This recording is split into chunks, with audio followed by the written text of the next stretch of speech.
Hey everybody, Off the Mic Sports Network here, another edition of Off the Top Rope. There was another show. I've only done videos really on Double or Nothing. That was the pay-per-view. There was a premium live event, NXT related. They now call all their shows WWE, but this is Battleground from Tampa, second night in a row that they were in the same building, the Youngling Center, where it used to actually be the Thunderdome. But listen, the noteworthy piece of news is something that we kind of were expecting, but we were like, hey, we'll believe it when I see it. Trick Williams beat Joe Hendry for the TNA World Championship, and he's only the third, unless my memory serves me correctly, he's only the third wrestler not contracted to TNA to hold that championship. That's wild.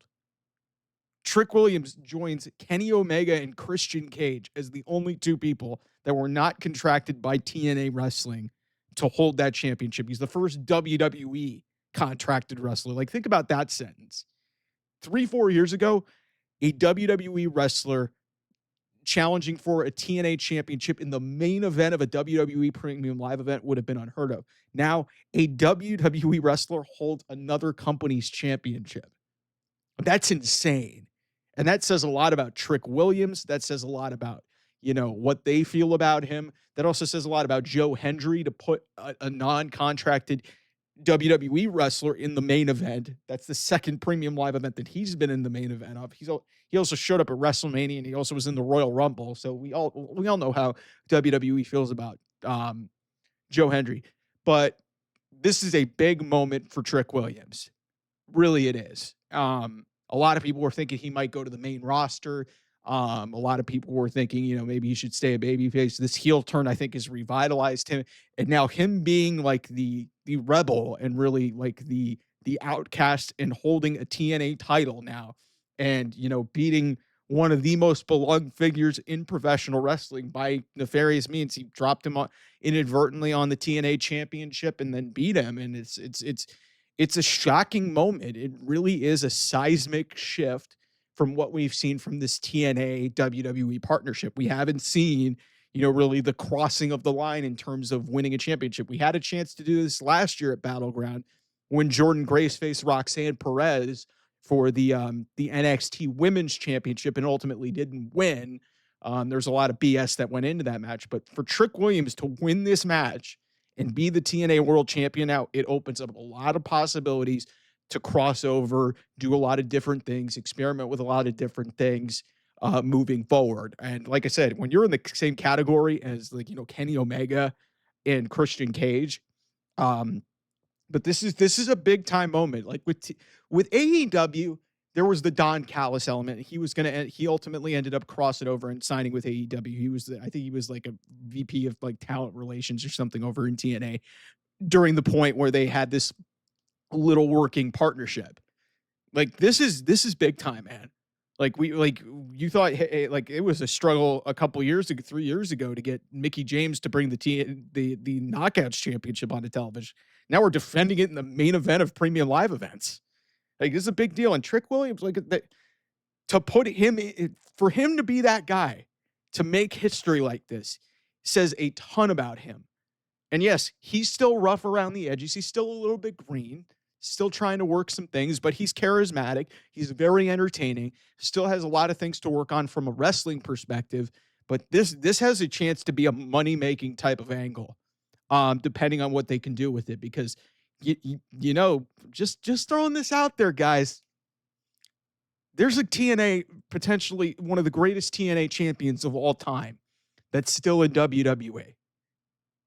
What if Trick Williams faces AJ Styles?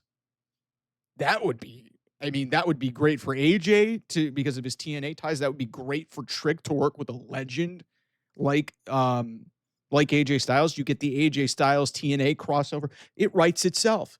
The possibilities are endless from, the TNA partnership, WWE partnership. My concern, if we're going to make this, we're going to, kind of just, give the pros and cons of this. My concern here is, where does this leave the NXT men's division? Because Ricky Saints is the North American champion. He's facing Ethan Page on Tuesday. I would expect Ricky Saints to ultimately win that match and retain the championship. You've got Javon Evans. It looks like Javon Evans, he was on the poster for Worlds Collide, so he's probably not going to factor into whatever's going on. Obafemi just beat Miles Bourne, and Miles Bourne showed out really well.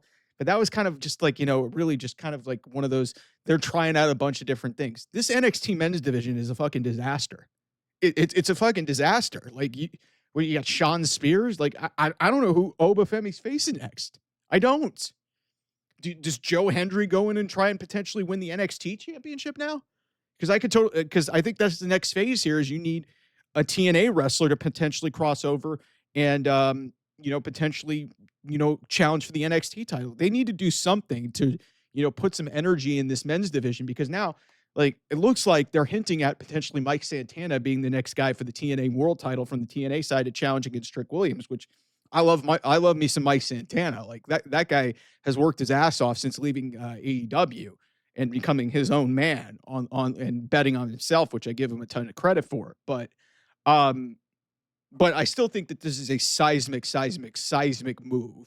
In a really, like, I mean, a lot of people were like really shocked, but I was like, guys, they kind of were really dropping hints that this was potentially going to happen. Cause I was like, man, Trick had already lost a ton. He had this character change. Joe Hendry's held the title really since the start of the year. They needed to do something big. Because I just really, like, with Kazarian losing out on his championship, and you have this partnership, they had to do something to, like, freshen this thing up. So it's going to be interesting to see what this does for NXT, because they desperately need help in their men's division. They desperately need help because, like I said, I have no idea who Obafemi's facing at this point. Like, is Javon Evans going to be the guy to beat him? I just don't know how you're going to get there, especially with, Javon he's had multiple NXT championship matches. And like, what do you do that at, a later premium live event later in the year, Great American Bash or something like that's in July. You got Worlds Collide in a couple of weeks. So I just don't know where you go with that. And Ricky Saints is the North American champion. I don't see him losing that title for a while.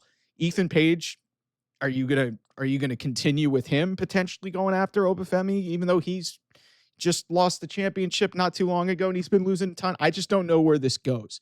But just from an NXT perspective, this was a big like in a WWE perspective, this was a big message saying, hey, we're doing things differently here. You wouldn't have seen this 4 or 5 years ago. Like, main evented with a non-WWE championship. That never happens. If my memory serves me correctly, in AEW, they never main evented a pay-per-view with the TNA World title on the line. They never did that. WWE did it. Yeah, it's an NXT show, but who cares? They're crediting this as a premium live event for WWE. It's WWE Battleground, not NXT Battleground. So this was a statement by WWE to do something completely different, completely outside of the box. I thought it was a possibility, but to see it actually happen, and for a guy like, that's really new to this business and really needed some energy in his character after being really white hot last year, it's a big statement for Trick Williams, man. You're the first WWE wrestler to hold another promotion's title. That's wild. Wild. So we'll see where this goes, man. It's going to be interesting to monitor, but we'll talk about a lot of that and much more. Really great night for professional wrestling. Double or Nothing, aside from a lot of the filler matches, was a decent show. Battleground was pretty great. This was a good night of professional wrestling. So anyway, thanks so much for watching. I'll see you guys soon. Bye-bye.